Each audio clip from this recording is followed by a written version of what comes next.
Welcome everyone once again. Some nice uplifting music for the morning. If you could open up the chat, please introduce yourself. Let us know where you're joining from today, and then keep the chat open. That's how you'll interact with us today and ask questions of our special guest in the conversation.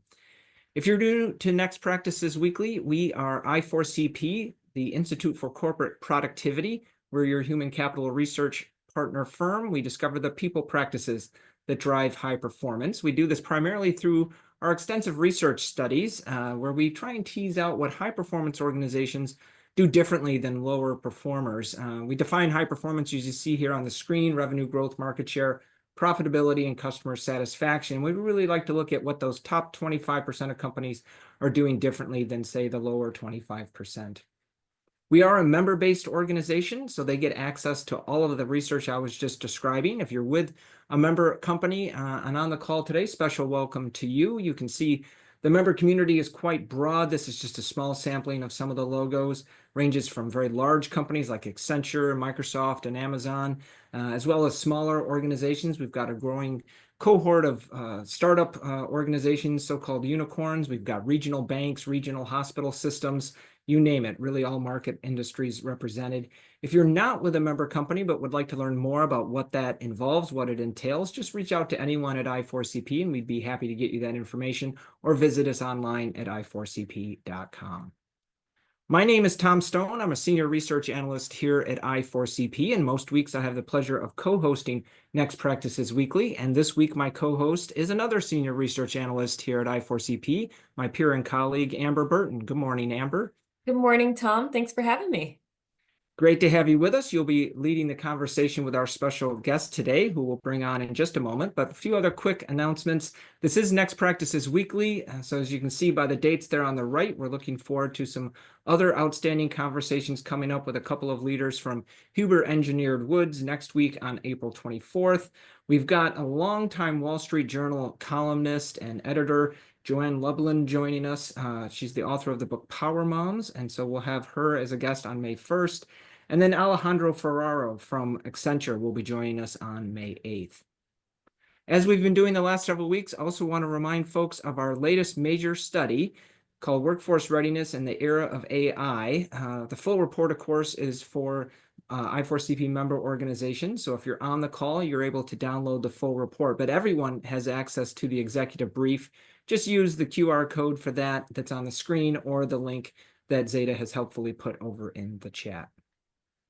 With that, I want to bring on our guest, but before I do, I want to note that the organization that Jessica Callahan is with, Symetra, was recognized this year as one of our Next Practice Award winning organizations. This is something that we do, the Next Practice Awards, for individual specific practices or for entire organizations at our conference in March of each year. So in early March, Symetra was named the Community Member of the Year. What that award means is that the members from Symetra, the HR team there, we're really leading the way amongst all member organizations in terms of participating in things like member-only flash calls, leadership development programs, and other communities that we provide. So want to give a special shout out to all of your colleagues, Jessica, at your organization, for leaning in so much to the I4CP community. So with that, I will turn things over to you, Amber, to introduce Jessica more formally. Thank you, Tom. I am so excited for this conversation today. Partially, it's a little bit selfish of me. I love a total rewards topic. I am the research lead for I4CP's Total Rewards leaderboard. And so this is a conversation that we have been having within the board that I'm just so excited for us to have with the wider group. And so Jessica Callahan today, who's joining us, is the VP of HR Systems and Operations, Total Rewards, and Employee Experience at Symetra. And so you can hear it in her title already. She covers a lot, and she is in the weeds of a lot of the topics as it relates to total rewards, but she's also thinking about the HR function more broadly. And so, Jessica, I'd love to kick off the conversation by letting you actually introduce yourself in your own words. Tell us a little bit about your long career in compensation, broader total rewards at several organizations that you've been at, and then just the past 10 years that you've been at Symetra. Bring us in and let us know a little bit about that journey. Awesome. Thank you, Amber. It's good to be here. And yes, as a community member of the year, Symetra is a huge fan of I4CP, and we utilize the resources almost daily. So thank you for all of the research that you do and bringing things together for us. I began my career in HR about 18 years ago. I had been doing incentive compensation for a smaller company, decided I wanted to learn more about base pay, so moved to another company. I think that is sort of the through line for many years of my life. I was a 2-3 year player at organizations and then moving on to what was next for me. What else could I learn? Where could I grow? And stumbled upon Symetra back in 2011, and found just such a wonderful HR program. The company itself was pretty magical. Took a pause, a little bit of a career pause for a couple of years, did something completely unrelated to HR, but growing in leadership, and focusing kind of on my kiddos who were younger in elementary school, and I wanted to be a little bit more involved with them. And then it was time to come back to corporate America. And after some conversations, reached out to our now CHRO, Anne Marie Doof, and said, "Hey, I think I might want to come back. What's this? What do you guys have anything for me?" And from then on, it's just been lightning fire. The development that I have experienced has been amazing. The opportunity to kind of think outside the box and really look at the total rewards function and it through a different lens, and how might we, moving through, removing performance reviews, and how do you do compensation without a merit matrix? All kinds of, moving to what we were calling was the opportunity for employees to work flexibly up to 3 days a week, which we didn't know. We launched our last pilot, or our last group of employees that could work up to 3 days a week in February of 2020. We all know what happened in March. So we were ready for that, and it was pretty crazy. But I stay because I am continually challenged. So now I am leading kind of what I consider this Fantastic Four functions, of HR systems and operations, total rewards, and employee experience. So that's a little bit of my journey. No, I don't think I ever set out to do this job. I've kind of fallen into it, but I've really found my passion and love it. I love that you refer to it as the Fantastic Four because there is a lot of alignment there, and I think that's just such an empowering title to refer to it as. Well, why don't you tell everyone a little bit about Symetra, maybe for some who aren't familiar who are on the call, and then tell us a little bit about what the culture is like. Take us inside the company. Sure. So Symetra is a financial services company. We provide retirement benefit and life insurance products. We've been in the business for 65 years, and have really been growing strong that whole time. So our annuities, life insurance, and benefits products help provide security and confidence to people, and businesses nationwide. We like to think that we're there in those moments that matter. We have some guiding principles of value, transparency, sustainability. And those really define how we do business both inside and out. And I think all three of those chime into the functions that I lead in terms of that VTS. And we are strongly committed to our communities. We focus on, I think we do a summer of service every year, but within that, we're really seeking to empower a world where more people have financial freedom. And within that, we want to listen, hear, explore the voices. So it's really a fantastic company. Absolutely. And I think that there are going to be a lot of people who want to hear just how that value, transparency, sustainability really play out. But before we get there, I do want to remind everyone that this is a conversation. And so I want you, as you think of questions for Jessica, please drop them into the chat. I'll keep an eye on it. Tom will too. And we will get to as many questions as we can during this robust conversation. Awesome. I think a number of years ago, this is a little bit more about Symetra. We rolled out our Symetra Empowers vision. Within that, we have several pillars of empowering our customers, our partners, our communities, the future, and inclusion. But most importantly, and one that is, dear to my heart, is empowering our employees. So we really seek to respect every person, looking at their unique perspective, and then providing opportunities for them to contribute and grow, and really digging into what that means as a one size fits one rather than a one size fits all basis. And then I think on the next slide, we dig in a little bit deeper. So within that roadmap to 2025, and we are in 2025, but we still have, another a few more months to accomplish some things. We really are committed to attracting and retaining the best employees, and creating a workplace where everyone can reach that highest potential. And my partners and I in the HR leadership team really think about that, and what does it look like, and how do we structure programs that'll do that. So within that, it's really critical to have competitive benefits and compensation packages that meet our employees where they are, and allow them to not have to focus on what's going on in their day-to-day life, and focus on the work ahead. One of the things that I love to call out is work-life integration. I don't think work-life balance actually exists. You always have things that are one side or the other, and it's really, how do these harmonize together? How do I make it work on a day-to-day basis? And so that is another thing that I kind of keep in mind when I'm looking at our total rewards packages. Absolutely. I'm wondering, you're already kind of getting into it, and what I'm seeing is I'm liking that there's a lot of alignment, it sounds like, already across the HR leadership team. And so speaking about total rewards specifically, you all have we can see it here already. You've intentionally built a strong foundation around employee wellness and total rewards.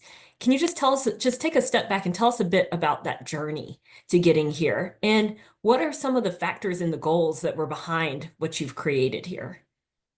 Yeah, I think we set out wanting to really make sure that we're in an interesting place with Symetra where I can't remember. I feel like we have 4 generations represented in our employee population. And that we have a very long tenure for employees at Symetra as well. So that feeds into that. And so it's really, how do we structure the components of our total rewards package that's going to meet the needs of that employee population? You've got very different kind of what's important to me when I'm on the cusp of potentially retiring or just coming into the workforce, and what are those off ramps and on ramps? What does that look like? What do you need from a compensation and a benefits perspective? What's important to you? So when we sat down and really outlined our employee benefit philosophy, we wanted to understand that employees' well-being and work-life quality are directly correlated. Additionally, when you are taking care of those needs, productivity increases, and then the company actually, moves further forward. We saw that in COVID, when we did have to send everyone home. Productivity was seamless. We just kept going. So we really want to make sure that that benefits package is comprehensive, it's competitive, it's meeting those needs regardless of the stage of life. And we do focus on these pillars of well-being. I'm channeling our director of employee benefits and well-being, the physical, emotional, financial, and social. It's really important to think about how does every benefit play into that, if it does. Additionally, it's really important for us to have an affirming and inclusive environment. So looking at, not only the benefits that we're offering, but who are we purchasing those benefits through? What do their leadership teams look like? What do their customer service teams look like? And how are they viewed in the marketplace as well? And really making intentional decisions in terms of the tools and resources that we've got available for our employees. And within that, that commitment to DE&I is folded in there as well. It's a really holistic approach, and I think probably sounds really refreshing to a lot of people on the call just to hear that you take so many different things into consideration down to your providers that you use. Tanya in the chat had a great question. Just thinking about rolling out this benefit philosophy that you have here, what were some of the biggest changes that you saw after the rollout, and maybe what were some surprises, hopefully good surprises? I think it hasn't been sort of this grand, home renovation where, here's the before and here's our new after. It's really been a series of thoughtful, intentional decisions over the years. So it's been a little bit more of a slower rollout of evaluating our packages on a yearly basis, looking at what's missing, what maybe do we need to stop doing so that we can afford to do what we need to do next, and what is best for the employee population as a whole. So it's been a continual progression of meeting this benefits philosophy. And I personally believe that philosophies are not a once and done. They also need to continue to evolve. So we're committed to that as well, that, this may not be what our philosophy looks like in 10 years. We don't know what the world is going to look like and what we're going to need to do. So we're really committed to communicating on an annual basis. And actually, we now are doing some quarterly communications, which are really snazzy. They're flip books that make great sounds as you flip the pages. Little things excite me. But rolling those out to employees so they really understand, because both, I think total rewards can be really confusing and you can lose sight of it, but it is a big expense line. I mean, let's be really honest. And so it's important that folks understand that, and they understand it well enough to tuck it in the back of their heads and do the work that's in front of them. Oh, absolutely. And you hit on a couple of things. I mean, we're going to get to the importance of communication in this conversation, because I think you speak to any rewards leader and people might be surprised to find just how important communications is to the entire function. But something that you hit on that I don't want to let pass by, I think it's really important that you all have done this sort of slow rollout over time, because it does leave space for that employee listening and to actually make sure that what you're providing reflects what your employees want. So with that said, in this kind of slow rollout, has there been anything that surprised you at all, that you were like, I thought that this was going to be a home run with adoption among employees, but they actually said they wanted something else? What's something that you've learned in that kind of slow rollout and listening exercise? Gosh, I think one of the initiatives that we've had in the past, and we've actually kind of hit pause on it because we do want to dig into it and figure out what's going to work best for our employees, is really kind of that wellness platform, right? The platform that encourages you to, get your 10,000 steps in a day, and that sort of competitive. We were seeing an initial, this is the new fancy thing, and everybody jumps on board. And then over time, it just lost its focus. And so we really have decided that it's more important for us to, we ended some partnerships there and really moved the emphasis and money into what we ended up doing was our mental health wellbeing program, and offering up more opportunities for coaching and virtual therapy sessions with the provider, while still chiming in that your physical well-being is really important. But we removed those pieces that were really focusing on sort of that platform. And I'm not saying that's true for every organization. We just weren't seeing the uptick on it. And so we're continuing to research that and figure out what might work best for us in that landscape. But that one kind of surprised me, because, that's a fun, and I'm a competitive person. So you give me, you tell me you do these 5 things and you're going to get a gold star, I will do those 5 things. But what we found was that wasn't necessarily as meaningful for our employee population. Same here, very competitive. I definitely try to beat you in a step challenge, so absolutely get it. Well, I think a part of all of this that we haven't mentioned yet is just you have to have alignment, or just internal partners who sort of serve as your champion in getting these things off the ground. I mean, like you said it earlier, it's a very big expense line. And so you have to have a lot of buy-in internally. So who have you found to be some of the most important internal partners and champions for really driving the total reward strategy? Yeah, I think, we do have the benefit of being a benefit provider. And so we actually have a really strong partnership with all 3 of our business functions, and connecting in with them on what are you hearing, what's going on in your marketplace. And we do thought partnership there. So within that, our senior leadership team are fantastic supporters of our programs. And then, just that product, the connection with the product team, sharing experiences, perspectives. There have been opportunities where we've uncovered vendors through our product lines that we didn't know about and wanted to explore for our own employee partnerships. And our CEO is a huge champion. Margaret Meister is, an actuary by trade. So when we do our annual roll-up of both the compensation and the benefits programs, she is always passionate about getting into the weeds and what does it mean for our employees and how are they feeling about our products and our offerings. So that I just hold very true to my heart, that there is so much passion around our employee benefits to our senior leadership. And then we really believe strongly in the transparency for our employees. So, leaning into that as well. We'll talk a little bit more about what that transparency looks like, but I love that you also mentioned that, having that buy-in and that support of the CEO. I mean, it is imperative. It is imperative. And we've seen it time and time again in our research at I4CP. So mentioning that, I think that resonates with a lot of people here as well. So I'd love for us to kind of give a little bit more color around what some of those total rewards and wellness programs look like at Symetra. So can you kind of tell us a little bit about what you have in place as it relates to, flexibility, wellness? Talk us through some of those programs, if you don't mind.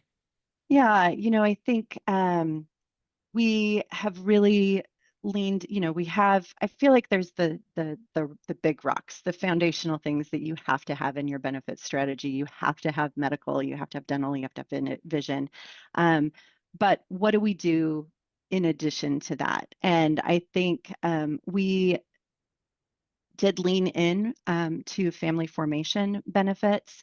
And in doing so, wanted to ensure that our providers for that were also very inclusive. So we do have a provider that is focused on fertility benefits, and that also includes inclusive family building benefit for every pathway to parenthood.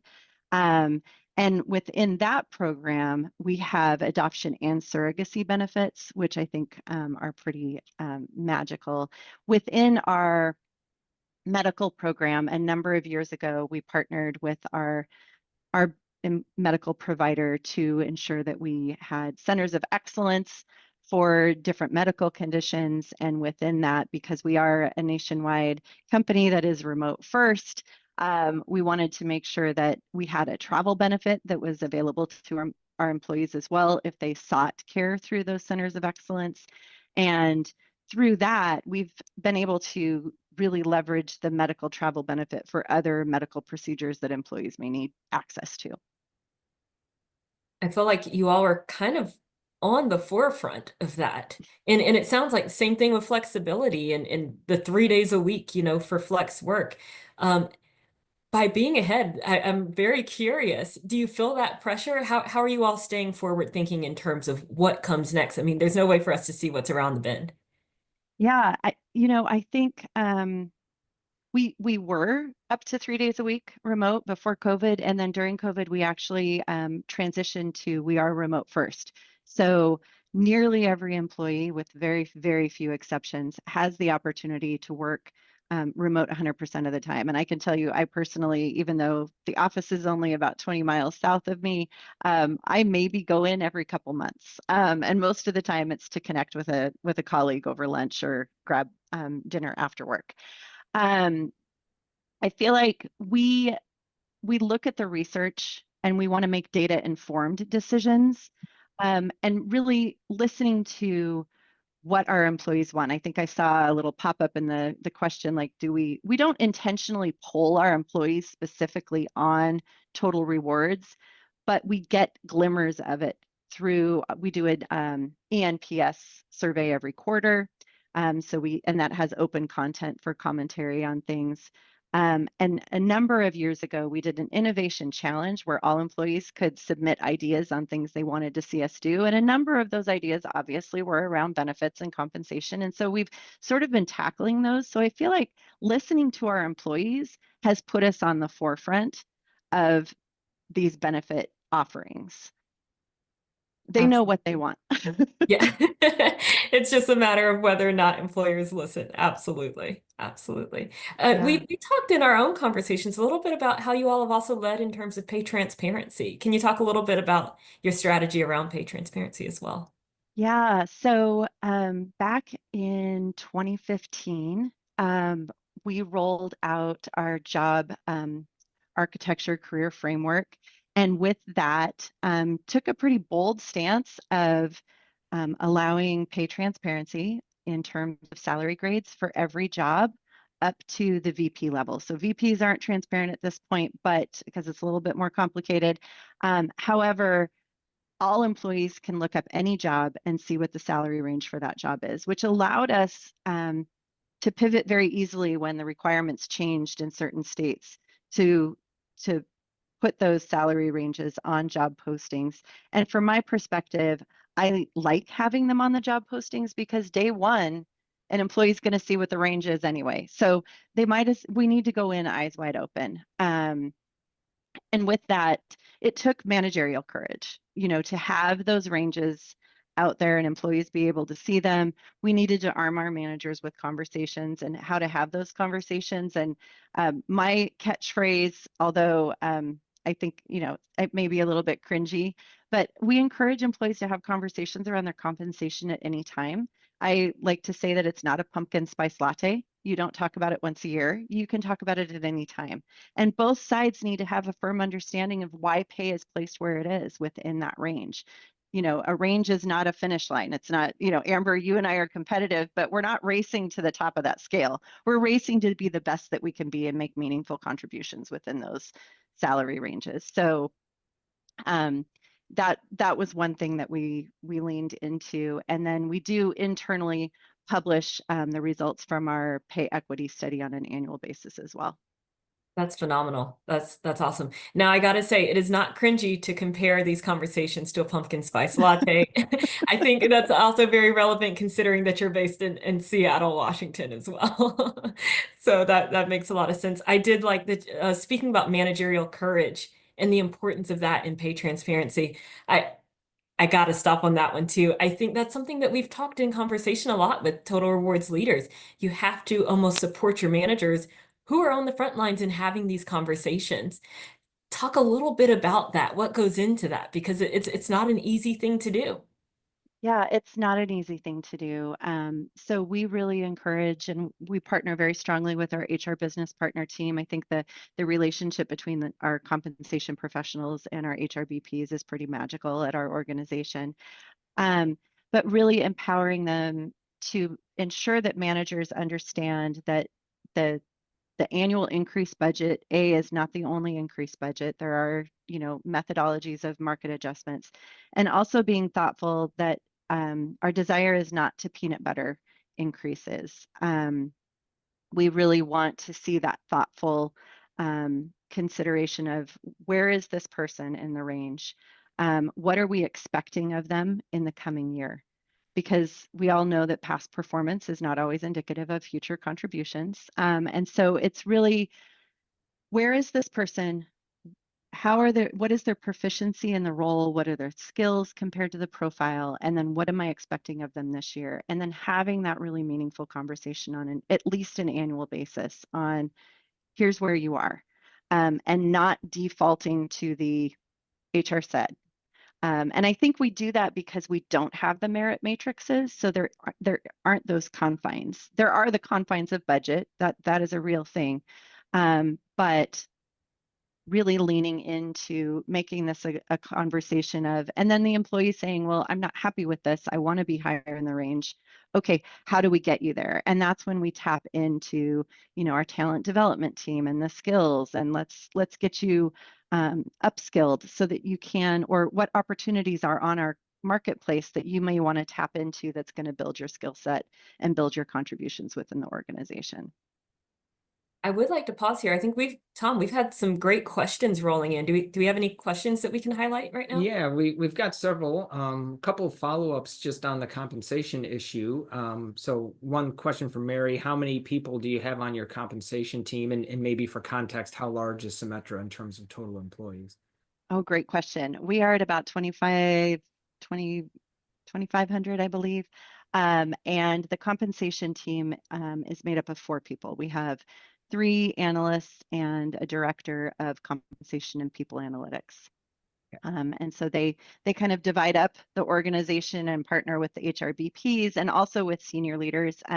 They also do comp reviews with senior leaders a couple times a year, where they're really leaning into, here's the health of your organization from a compensation perspective. Here's some folks that are kind of outliers, and let's talk about them. Outlier doesn't necessarily mean there's something wrong, but if you've got people high in the range, is there a story behind that? Do we need to think about that, or low in the range? And maybe a little bit along those lines, there was a question a few minutes ago. Has there been any negative repercussions of this open transparency around compensation? I mean, perhaps, but I wouldn't know. We braced ourselves when we first published those ranges for kind of, an uprising.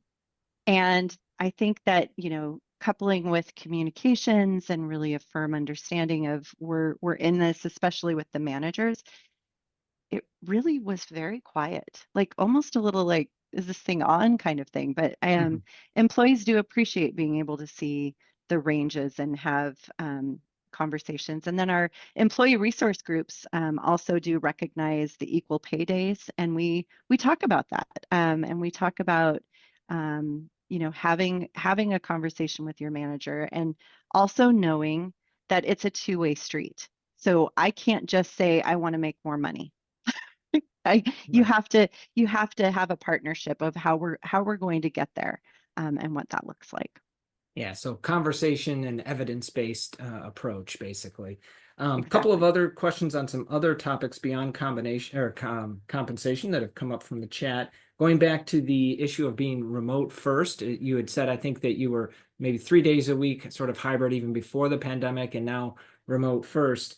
Question was raised, how have you helped leaders on the productivity question? A lot of other organizations throw out productivity studies, some of which maybe have some validity, some of which I know do not, like some famous ones from other countries around the world, really drawing into question, will people be productive when remote? So how has that come up? If you haven't had any managers or leaders with some skepticism going remote first, how have you dealt with that? Yeah, so if I think back to the work that we did and towards the end of 2018 and beginning of 2019, when we were working through being able to work remotely, we ensured that that project team was made up of folks that were detractors from, they did not want to see us become remote friendly, and those that were huge supporters, so that we had a solid foundation of what are we going to hear. And in terms of the productivity, whether someone is working from home or working in an office, you just need to measure their work quality and what they're producing. Just because you can walk behind someone and see them sitting at their desk, like on the flip side, it doesn't mean that they don't have their phone in their lap and they're on Facebook. Right. So Yeah. you manage the person, you manage the outcomes, and you recognize that these are professionals, they're contributing to the workforce. Believe that they can, empower them to, and coach them to proficiency if they aren't producing it the way you need them to produce. Yeah, so managing performance by outcome, not by quote unquote walking around. Exactly. Agreed. One question I have on that, though, is there is a place for gathering people together for in-person events and so on. So say a little bit on that. Maybe I missed it earlier, but what sorts of things do you pull people into the office in maybe very intentional, purposeful ways, if anything? Yeah, I think there actually was a Next Practices call with Pinterest a number of years ago, where they were highlighting their moments that matter.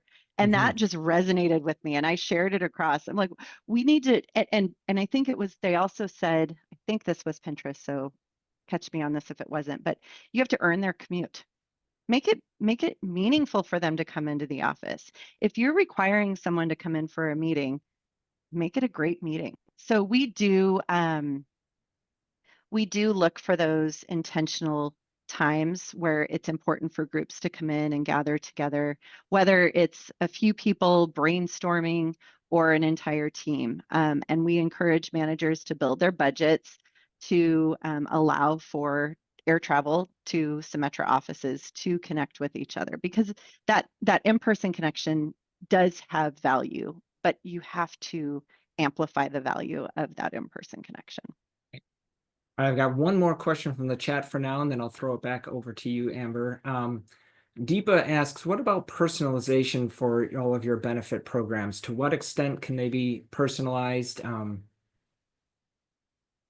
Yeah, that is something that we continue to kind of look at, right? Are we, because right now we have a lot of voluntary benefits that you can add Sure. to your program, and I'm quite proud of a lot of those. In terms of sort of personalizing, you know, we do have the option of the high deductible healthcare plan, which the majority of our employees participate in. But in terms of sort of that more cafeteria plan, we're not there. And I'm not sure that that would be the right fit for us. It's just, you know, what is going to work for you? And then really leaning into communication so that employees understand how to leverage our different components. We offer caregiver assistance, for example. Well, how do you utilize the caregiver assistance, and how does that lean into our EAP program? So it's connecting the dots for employees a bit of understanding this wealth of product offerings that we have from our employee benefits. Thank you for sharing that. I mean, it all goes hand in hand with, I think, the wider conversation we're having too about not only personalizing the benefits, but making sure that they land where you want and that they're well adopted. And so kind of that communication strategy, I'm curious, you know, often one of the biggest hurdles of such programs is communication and adoption among employees. So how have you navigated the comms of it all and enhancing awareness of these programs? What's worked? What sticks, you know? Yeah, we are actually currently in flight in developing a sort of a portal for our employee value proposition and really highlighting for employees. So that's in flight. More to come on that. But we really do we partner very strongly with our internal communications team. The HR team meets weekly, and we talk about what's coming up, what's going on, where can we connect in with the comms team to highlight stories, you know, publish what's going on. You know, the comp side is very heavy communication towards the end of the year and the beginning of the year, right near that annual comp cycle. And then the benefits team is really shifting from a one-time, you know, kind of a one-time robust communication around benefits at open enrollment, but really moving towards more consistent, you know, leaning into those pillars of well-being. So on a quarterly basis, I think we're just about to launch our mental health, you know, well-being, emotional well-being communication in the next couple of weeks to our employees. I think people would be surprised to know also in Total Rewards, it's funny, you mentioned the flip books earlier and just that very tactile experience of flipping through it. Those sort of things still work for They mobilizing do. employee benefits. I was speaking with another Total Rewards leader several months ago, and she was saying, we just put cards on the lunch table in the break room, and people pick up those cards, they turn it around, and then they actually reach out about those programs. I think people forget that. It still works, right? Yeah, you know, I think the 7 times 7 ways holds very true. And so just getting that information out to our employees so that they understand how to connect in and how to utilize those benefits is really important. Absolutely. Well, I'm also curious, you know, we can't have this conversation without talking about business outcomes. So what have you seen as the business outcomes of Symetra's approach to total rewards, taking that wellness into consideration in everything that you all are kind of built upon? How do you continue to measure success? You know, we definitely look at that ENPS score. And what I love, and I'm hesitating a little bit because we have continued to evolve our baseline for what's good enough for us for EMPS, we continue to raise the bar because the score continues to be quite high. We also look towards, surveys and outward facing. So we are so happy to be recognized as a great place to work. And then we've got some Fortune accolades, and we really do go into the data. So our people analytics team member dives into that great places to work data and really slices and dices and works closely with them to find out where are our blind spots? What do we need to be paying attention to? But I absolutely love the quote from our CHRO, Anne-Marie Doof. We consider employee experience a top priority every day. We're committed to building the culture of inclusion where employees have the opportunity to reach their highest potential. And again, that's where I look at total rewards as if we think about like Maslow's hierarchy of needs, like let's get this stuff covered so that we can do this stuff, because this is where the magic happens. This is where employees can have the ability to dive in on a really fun or critical project and find meaning in their work, because they aren't having to focus on these basic needs. Yeah, and this might go hand in hand, but I do want to make sure that this question doesn't accidentally get missed. But I saw someone asked in the chat a little bit ago, how are you all continuing your work in DE&I? Because it's really wonderful the work that you all have done in the past, and you've made inclusion such an integral part of you all's foundation. Yeah, we this is an ever-changing environment, but I would say we are committed. We are committed to diversity, equity, and inclusion, and we lean into that both with just the work that we do, including all employee voices. Our employee resource groups are a critical component of our culture, and we also lean into employee resource groups are open for allies, and we encourage that. I am not a veteran, but I am an executive sponsor for our military employee resource group, and am passionate about that. And so I think looking at leaning into the ERGs, leaning into inclusivity, and being really committed to the heart of diversity and equity and inclusion, which is, it's not a slight, there's room for everyone at the table. I'm sure a lot of people appreciate just hearing that, and just I think it definitely resonates. I see you getting a lot of love right now, lots of hearts, lots of hand claps. That definitely speaks to a lot of what's going on. Before we get to kind of looking forward, I do want to ask, collaboration keeps coming up today. We can't do this without collaboration. How does Symetra, the team at Symetra, really collaborate to keep employee needs at the center of total rewards? And you've touched on it, but I want to make sure that we kind of highlight that a bit. Yeah, I think when one of the things that drew me back to Symetra was that we don't have silos of centers of excellence. We are a really collaborative team looking across when we are introducing a project. What are the touch points across the wider organization? I think a good example of that is the work. Jen Sharp was a previous presenter here talking about our skill-based talent and our opportunity marketplace. And there has to be cohesion in that across the function. Compensation plays a big part in that. What does it look like? How do we reward? And while we haven't solved for it yet, what would a world of skill-based compensation look like? I think that's like on the cusp of being the next thing versus job-based compensation, but I don't have the answer to it today. And then that, opportunity marketplace, and then, really leaning in. I don't think that there is a program or initiative that happens within my organization that is not briefed with the HR business partners. They are the face. Like if we roll something out and we haven't partnered well with our HR business partner team, they're going to hear it from the managers. And that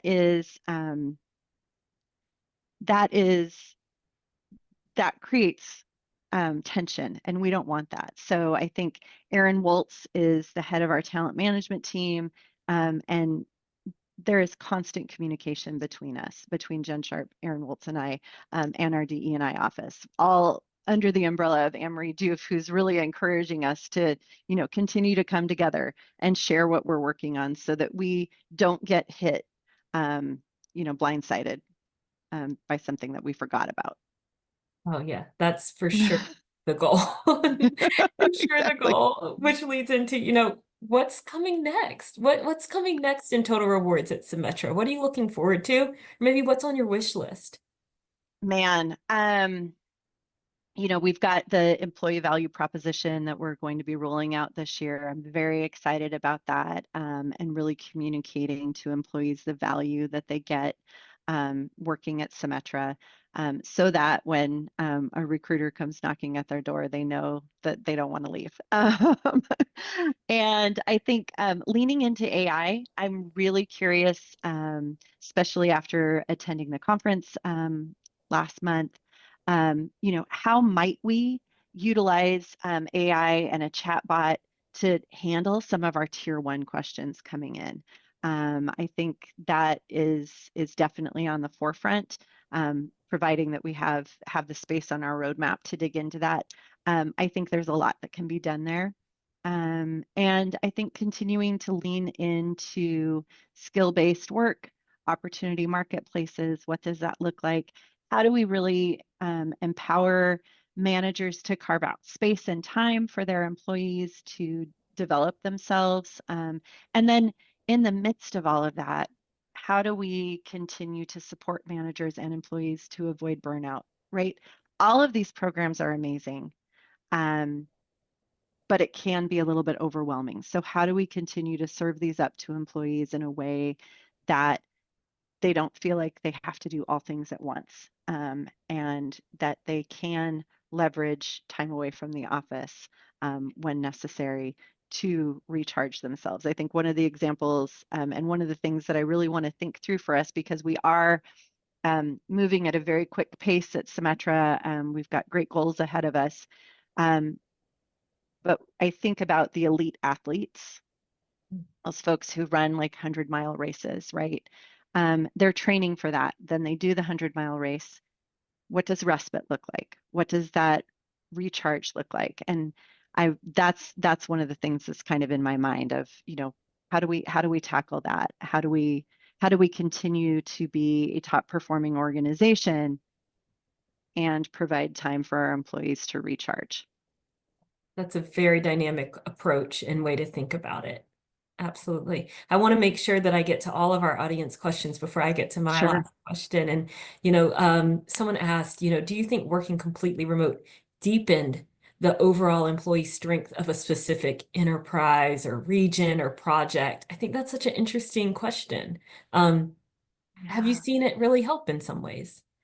I think it really has. When I think back to engaging with some of our employees who were remote in the past, they were a little speaker on the desk in the conference room and often forgotten about, right? Because the cross conversation was taking place in the conference room. And now we're all remote. We're all coming from the same playing field. And so the intentionality of including others has really been a game changer for us.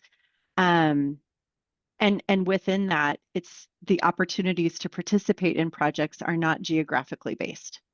So you can have folks operating on a project or team that are in different time zones, and you just have to be mindful of it. And we've really leveraged that. I love it when I go to a team member and it says on their kind of descriptor on their teams, these are the hours I work. I'm in the central time zone.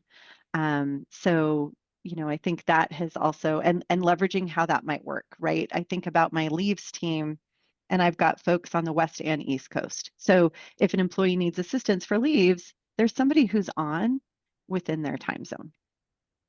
Yeah. Well, I'm getting down to, oh, Tom?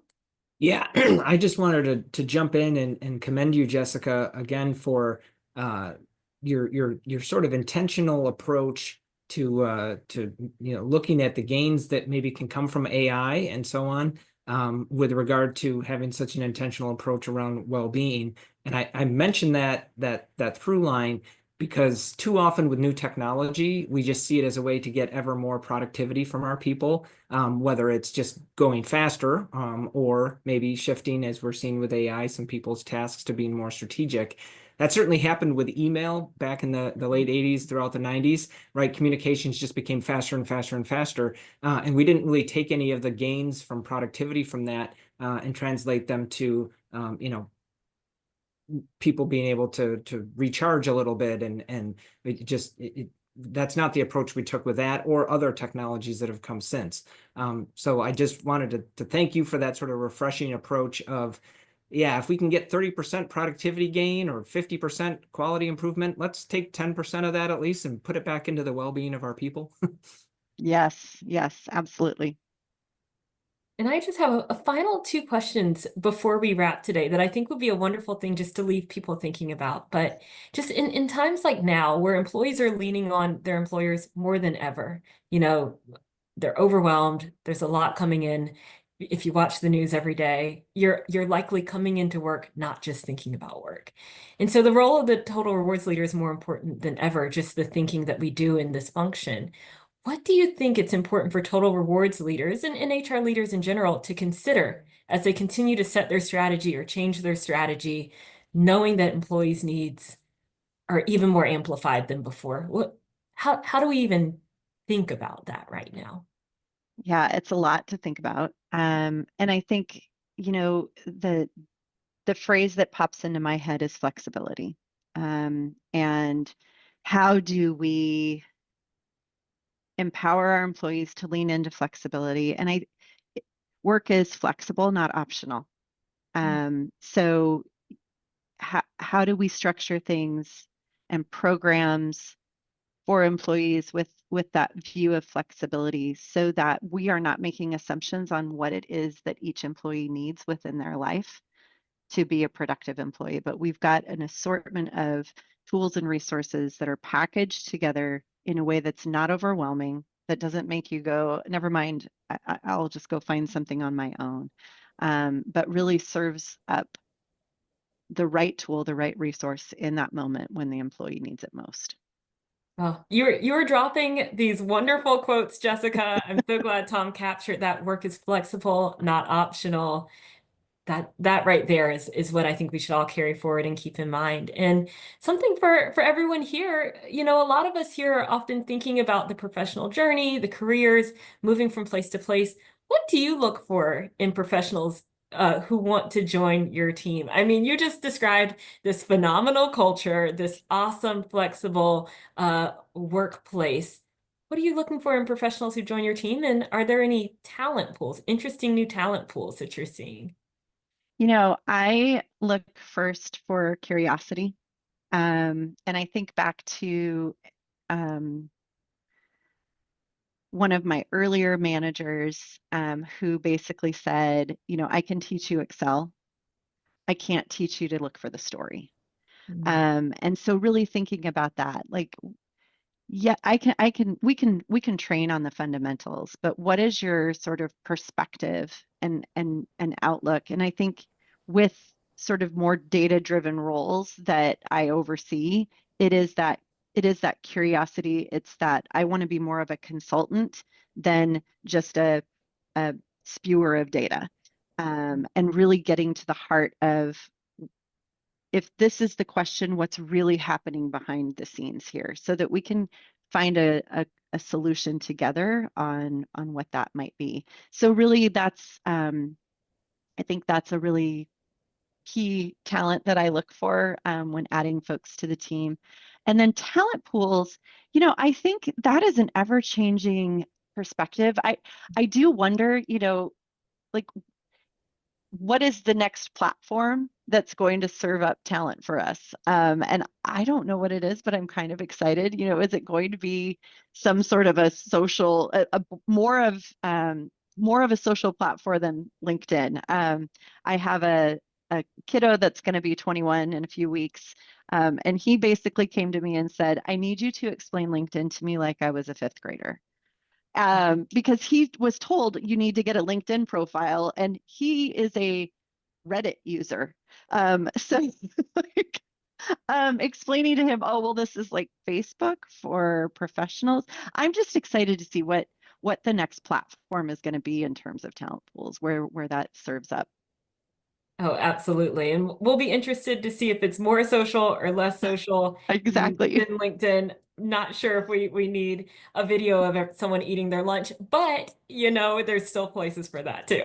This Yeah. has been an awesome, awesome conversation, Jessica. I think we can all agree that you all have such a dynamic total reward strategy. So we look forward to continuing the conversation. Thank you to everyone who tuned in. We appreciate it. Tom. Yeah, I'll just double down on that. Thank you, Jessica. You're getting a lot of hands clappings and hearts emojis and lots of thanks over in the chat as you did throughout the call. So thanks for everything you shared. Thank you.